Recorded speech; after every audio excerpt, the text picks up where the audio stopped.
for this video, we're about to unbox Samsung Galaxy M12.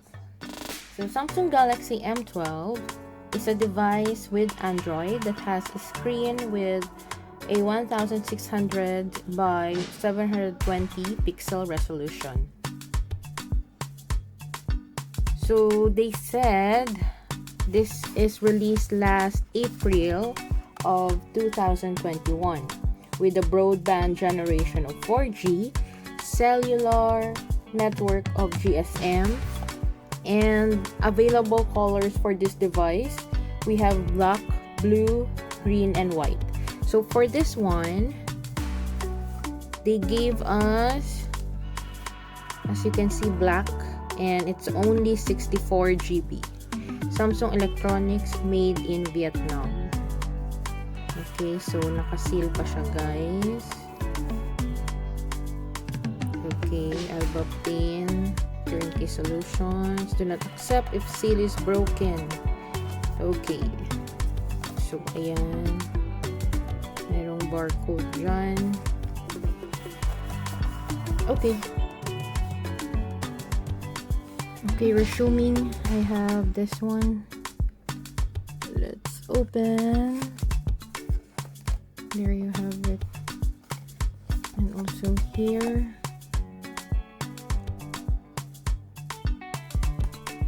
Okay,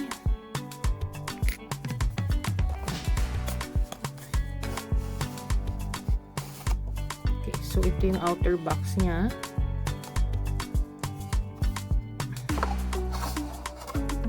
Okay, so ito na yung nasa loob. Let's open, guys. There you have it, yung phone. Later siya. Let's dwell here. Okay, what's inside? Sorry for my nails. Okay, so wala. Just an empty box. Quick start guide, warranty card. Take a look sa warranty card. Ayan. Quick start guide.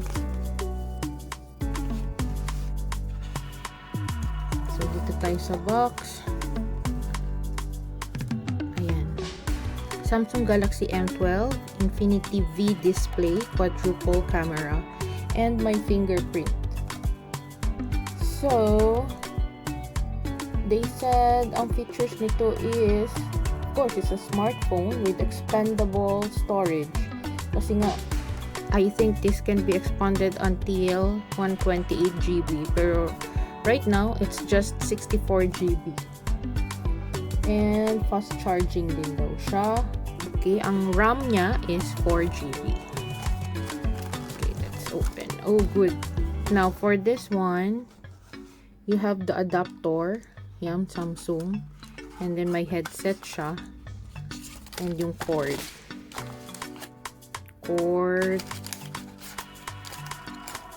Tsaka yung key. Pang open ng SIM card. Okay, lagyan muna natin ang phone. So, yan siya, guys.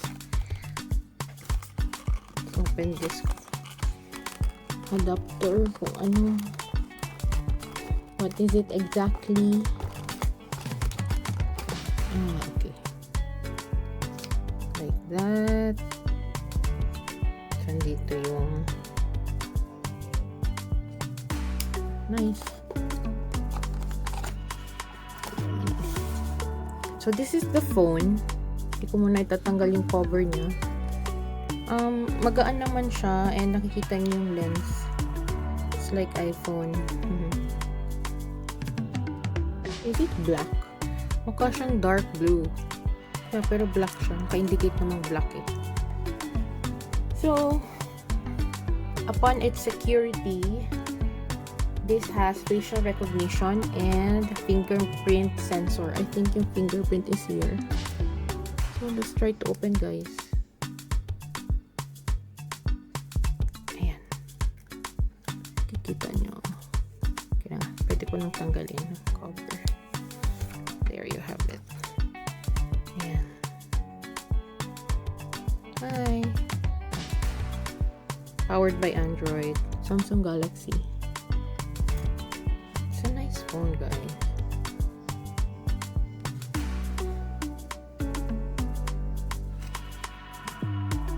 So, wait natin ma-open.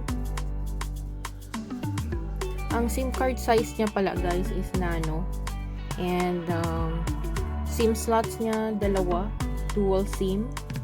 Front camera resolution is just 8 MP. Of course, ang operating system niya is Android.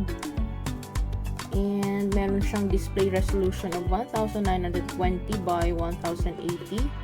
Ang screen size niya is 6.5 inches. And with a storage capacity of 64 GB nga lang to. Okay. So, United States. Okay. Start. Key. Bread. Next. Dapat binabasa yun, guys. Huwag tularan. Skip muna. Don't copy muna. You just have to open the phone. So, as you can see, 62% ang starting niya. Accept. Protect your phone. Skip muna tayo. Skip anyway. You won't be able to prevent others from using this phone if it's lost or stolen. Kaya, doble ingat. Just a sec. Now, it's opening, guys. Okay. So, okay, skip muna. Skip. Skip out all of this. Yes, skip muna tayo. You're all set up. Finish. Okay, so dito tayo sa main menu.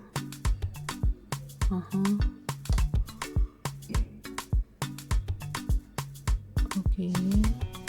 So, this is the main menu, guys. And, happy kasi may Play Store. Kasi as we all know, sa Huawei, wala nang Play Store. Saan makapag-download ng apps. Actually, may gallery store sila.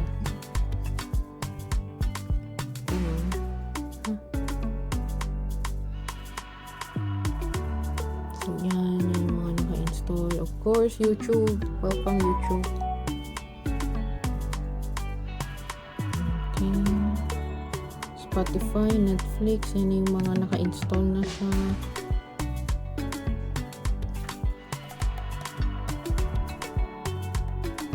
Why not, guys? It's a nice phone, diba? Pwede na. Is it a friendly user device? Ako, naniniwala ako if it's Android, it's a friendly user device rather than iOS. Okay, so yung display niya, guys, it's stunning already. It's not just the quality, the size, but the ease when you are scrolling. Mabilis siya, as you can see. And the battery alone, they said it can make it, I mean, it's worth the money. Actually, hindi naman siya ganun kamahal ang device. So, it's like, when you buy it on store, it's like, hindi siya up ng 50 KD. So, okay na. If you want to have like extra phone lang, pwede na to. But, if you want to have a bigger storage, you should choose at least 128 GB. Kasi ito siya, it's only 64 GB. Okay, then they said it can be fully charged in a couple of hours. Pero, mas prefer ko na i-charge siya with a slow charging capacity. Pwede mo naman siya ma-switch ang fast charging on and off. Depende sa settings. Performance-wise, they said performance is very smooth and it's easily good enough for web browsing. I'm not sure with games. Common apps like FB, kung gumagamit ka lang ng FB, WhatsApp for communication, Maps, Zoom. If you're a player of games, of course, Di ko pa na-try. So, I'll just check if okay naman siya. So far, nababasa ko sa mga reviews, they love the phone. Okay. Kasi when you compare Samsung with Huawei, I think advantage pa rin.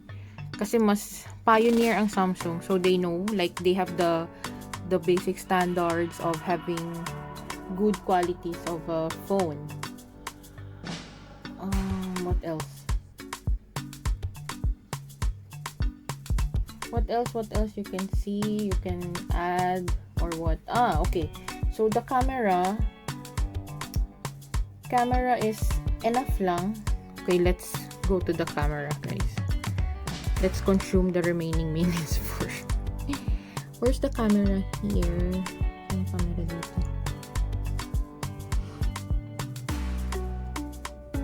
Makikita ka ito.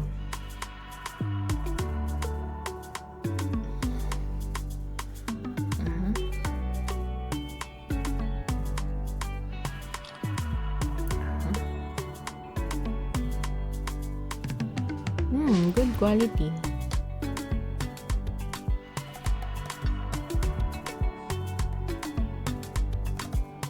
See, it's a 2.63 white balance auto. Clear. See? Clear siya.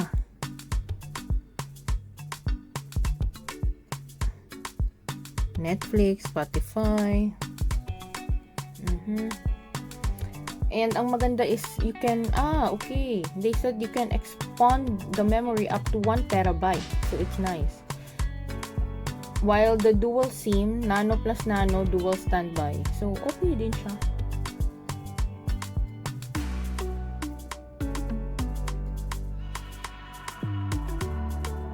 The screen, of course, okay na okay. 'Di ba? Kasi wide angle, wide angle. I mean yung size ng screen. And I think if you have, meron silang screen free replacement for 6 months. If ever man na may mangyaring hindi maganda. Like for example, mahuhulog, mababasag. Okay, so to compare with the other products, okay. So this is Samsung Galaxy M12, guys. There's also Samsung Galaxy M21, M32. So with the numbers, ito yung pinakamababa. So I guess mas better yung mga higher versions. Okay, so I think it's until here na lang, guys.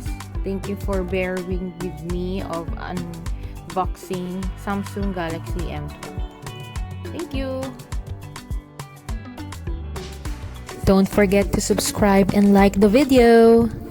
Thank you, guys.